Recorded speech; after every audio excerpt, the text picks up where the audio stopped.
नारायण। राधे राधे, आप सबका मंगल हो। आज हम श्रीमद् भगवद गीता के प्रथम अध्याय के 42वें 43वें श्लोक की चर्चा करते हैं, जो पिछले खंड में छूट गया था।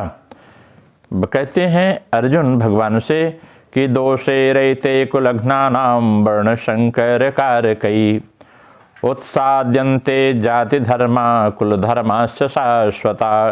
कहते हैं केशव, जो लोग कुल परंपरा को विनष्ट करते हैं और इस तरह से अवांछनीय, चाहे स्त्री हो चाहे पुरुष हो, अवांछनीय संतानों को जन्म देते हैं, उनके दुष्कर्मों से समस्त प्रकार की जो सामुदायिक योजनाएं तथा परिवार कल्याण के सारे कार्य विनष्ट हो जाते हैं। क्योंकि जो वर्णाश्रम व्यवस्था है किसी को बांटने तोड़ने के लिए नहीं है, अपने अपने कार्य को करते हुए परिवार में सिद्धि प्राप्त होती है। जो जिस कार्य के लिए नियोजित हैं, जैसे मछुआरे का कार्य है मछली मारना, फिर भी वो ध्यान करता है, ध्यान करना चाहिए क्योंकि उसका स्वाभाविक कार्य है, वर्णाश्रम व्यवस्था से कार्य मिला हुआ है। लेकिन ब्राह्मणों के अगर पति तो हो, शराबी हो, मांसाहारी हो, तो उसके लिए वह नरकगामी होता है। इस प्रकार से जो व्यवस्था बनाई गई है, जब इसके विपरीत लोग चलते हैं तो सब कुछ नष्ट हो जाता है। जो परंपराएं बनी हैं वो नष्ट हो जाती हैं।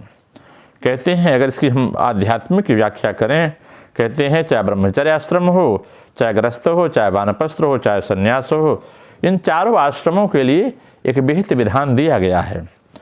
कहते हैं वस्तु संस्कार के द्वारा जाति, जब संस्कार, जब संकरत्व आ जाता है, जब संस्कार नहीं रहते, संकर वर्ण हो जाता है, संकर वर्ण से जातीयता, उसका प्रभाव, उसका स्वभाव नष्ट हो जाता है। जैसे घोड़े और गधों के मिक्सचर से खच्चर जानवर पैदा हुए। अब खच्चर जो है न घोड़ा रहा न गधा रहा। एक एक जात की अपनी व्यवस्थाएं हैं, एक उनकी विशेषताएं होती हैं, और संस्कार से जो ये संकर वर्ण के हो जाते हैं तो जो इसका विशेषण का गुण है वो खत्म हो जाता है। इसलिए जात के अस्थायित्व की ओर देखने पर यह मंगलजनक नहीं है। इसमें उच्च वर्ण और उच्च वंश के लोग अपना अपना विशेषत्व खो करके अधम बन जाते हैं, और जब अधम होंगे तो अधम आत्मा पैदा होगी। ऊंच नीच के साथ सम्मिलन होकर जीवन के उच्च भाव और लक्ष्य की परिभ्रष्ट हो जाता है। जो आध्यात्मिक चीजें हैं, उच्च विचारधारा से आप निच्च विचारधारा की उड़ाएंगे, जाति नहीं, व्यक्ति नहीं, उच्च विचारधारा। निच्च विचारधारा में जब आप भेद नहीं कर पाएंगे, जो विचारधारक हैं तो आप ना इधर के होंगे ना उधर के। जो ऊंची विचारधारा के लोग हैं वो मोक्ष को प्राप्त करते हैं, और जो नीची विचारधारा के लोग हैं वो पतन को प्राप्त करते हैं। जैसे लोग विश्वास नहीं करते, सोचिए दूषित आहार के फलस्वरूप और स्वधर्म अनुष्ठान न करने के कारण आज सारा देश जो संकरत्व के परिव्याप्त हो गया है, यह मिश्रण हो गया है। इसलिए अंतर लक्ष्य की बात छोड़ देने पर भी अच्छी तरह से समझ में आ सकता है कि समाज की कल्याण कामना करने वाले विवेकशील अर्जुन के मन में क्यों इस प्रकार का विचार उत्पन्न हुआ। साधना के राज्य में भी संकरत्व के द्वारा विशेष हानि देखने में आती है। जैसे ज्ञान प्राप्ति के लिए, भगवान को पाने के लिए तो साधना प्रारंभ किया और कुछ दूर जाकर अंत में सामान्य विभूति प्राप्त करके वास्तविक लक्ष्य को भूल गए। जैसे लोग भगवत प्राप्ति के लिए साधना करते हैं, रास्ते में जिम सिद्धि संपत्ति बिनहि बुलाए धर्मशील पहि जाहे सुहाए। जब सिद्धि संपत्ति आती है तो जब साधना करेंगे तो अपने आप आती हैं। लोग यहीं भटक जाते हैं, उनका मार्ग नहीं मिलता है। यही है नीच कुल की व्यवस्था। इसके लिए साधन प्रारंभ किया था, वर्ण होकर कुछ और हो गया, भाव ही विकृत हो गया व्यक्ति का। इसके बाद जो विरोधी भाव उत्पन्न होते हैं वे सभी व्यभिचार दोष से दूषित हो जाते हैं। और जब आपका बहुत चमत्कार होगा तो धीरे धीरे आपका साधना पर छूट जाता है।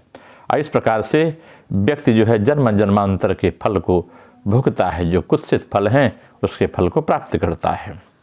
43वें अध्याय में अर्जुन भगवान से कहते हैं कि उत्सन्न कुल धर्माणाम मनुष्याणाम जनार्दन नरके नियतम वासो भवतीत्यनुसूक्ष्मः। कहते हैं हे प्रजापालक, इसकी अर्थ की व्याख्या कहते हैं हे प्रजापालक भगवान नारायण कृष्ण, मैंने गुरु परंपरा में सुना है, गुरुओं के श्रीमुख से सुना है कि जो लोग कुल धर्म का विनाश करते हैं वे सदैव नरक में वास करते हैं। अर्जुन अपने तर्कों से, अपने निजी अनुभवों के द्वारा आधारित करके आचार्यों से जो सुना है, जो अपने गुरुकुलों से सुना है, उस पर आधारित होकर कहते हैं वास्तविक ज्ञान प्राप्त करने की यही विधि है कि गुरुओं से सीखा जाए। जिस व्यक्ति ने पहले से ज्ञान प्राप्त कर रखा है उस व्यक्ति की सहायता के बिना कोई वास्तविक ज्ञान तक नहीं पहुंच सकता है। वर्णाश्रम धर्म की एक पद्धति के अनुसार मृत्यु के पूर्व मनुष्य के पाप कर्मों के लिए प्रायश्चित करना पड़ता है। जो पापात्मा हैं उन्हें इस विधि से अवश्य उपयोग करना चाहिए। ऐसे किए जब तक व्यक्ति जो पापी आत्मा है समझ में आवे कि हमसे गलती हुई है, अच्छा समझ में नहीं आए तो भी प्रायश्चित करना चाहिए। जो प्रायश्चित किए बिना अगर मनुष्य जाता है तो नरक में भेज दिया जाएगा और वहाँ अपने पाप कर्मों के लिए उसे कष्टमय जीवन बिताना पड़ता है। अगर हम इसकी आध्यात्मिक व्याख्या करें तो कुल धर्म शब्द को जो हम समझते हैं वह बाह्य कुल धर्म समझते हैं। ये कुल धर्म मतलब आत्मा, रीढ़ के अंदर जो ध्यान करते हैं वो है, हम बाह्य समझ जाते हैं और यहीं हम भ्रमित होकर साधना से दूर हो जाते हैं। केवल आनंद विनोद लेते हैं, शब्दों से कुछ अच्छे अच्छे स्वर सुन लेते हैं। साधना में जो योगी सदा ध्यानरत रहा करते हैं उनके लिए आत्मा में स्थिर स्थिति के सिवा कोई दूसरा धर्म नहीं है। कहीं आत्मा में जो स्थिति हमारी स्थिर जब तक नहीं होती यही धर्म मानते हैं जो साधक हैं। और जो साधना नहीं करते वो विभिन्न प्रकार के पाखंडों में फंस के जीवन को, स्वयं को और समाज से जो उनसे जुड़े हैं उनको भी नष्ट कर देते हैं। परंतु इसके द्वारा वह धर्माचरण सदा ठीक तौर पर अनुष्ठान होना भी दुष्कर है। परंतु यथार्थ कुल धर्म को न जानने के कारण ही जीव को इस प्रकार की आशंका होती है। साधना करते हुए उनसे ही नशे में मस्त रहने से संसार धर्म, जीव धर्म, लोक धर्म, सामाजिक धर्म, राजनीतिक धर्म, व्यवहारिक धर्म ठीक तौर से नहीं होता। वे जानपूर्वक अश्रद्धा में पड़े रहते हैं और इसकी अवहेलना करते हैं। कहते हैं वे जिस स्थिति में होते हैं उनमें इस सब का अनुष्ठान करते नहीं बनता, यही कारण उनको दोष भी नहीं लगता। गीता में लिखा है नैव तस्य कृतेनार्थो ना कृते नेह कंचन। कर्म का अनुष्ठान करने न करने से ज्ञानी पुरुष को पुण्य अथवा पाप कुछ भी नहीं होता। परंतु जीव भाव को ऐसा लगता है कि प्रचलित धर्म और व्यक्तिगत नाना प्रकार के कर्तव्य इंद्रियों का दमन करके क्रिया में डूबकर बैठने से नहीं होंगे। उनमें तो अनुष्ठानों में अधर्म आश्रय करेगा। अतएव उन साधन भजन से क्या मतलब है, ऐसा जो है पापी आत्मा समझते हैं। उससे सनातन में आचारित प्रथा नष्ट हो जाती है। अर्जुन जो कुल धर्म कह रहे हैं वह बाह्य दृष्टि से नहीं है, परंतु योगी लोग अपने अनुकूल जो कुल धर्म की बात करते हैं वो हम कहते हैं। कहीं अगर इसे हम देखते हैं, चर्चा करते हैं, सत्यार्थ प्रकाश में एक शब्द है कि गोमांसम भोजे नित्यम पीवेत चामर वारुणिम स एव कुलीनाम मन्ने इतरे कुलघातका। अब शाब्दिक अर्थ लेंगे तो गोमांस शब्द लिखा है, पानी पीजिए जो चमड़े में का। तो शाब्दिक नहीं, बड़ा आध्यात्मिक शब्द है। गोमांस का यहाँ अर्थ है जिह्वा।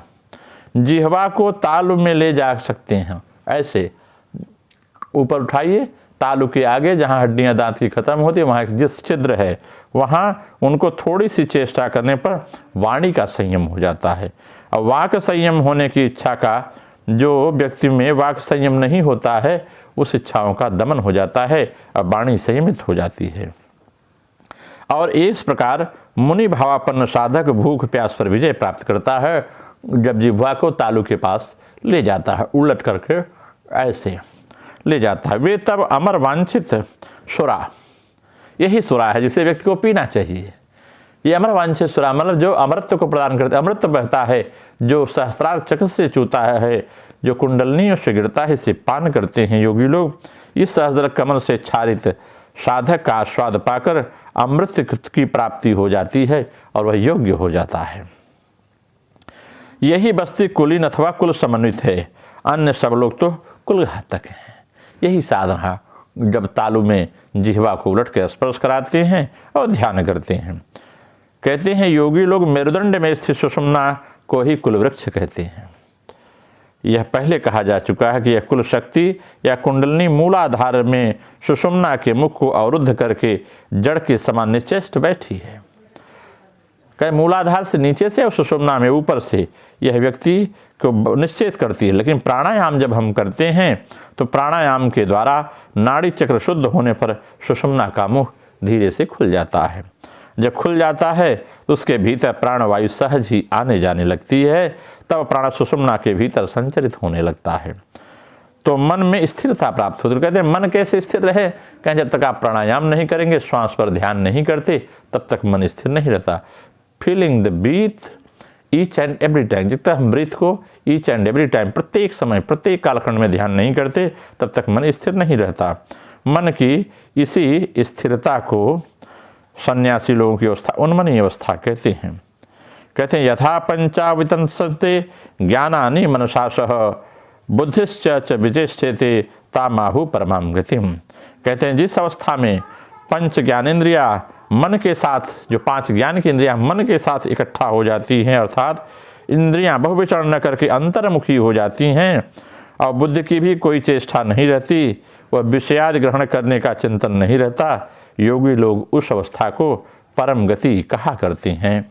इन्हीं शब्दों के साथ हम वाणी को विराम देते हैं। नमो नारायण। राधे राधे।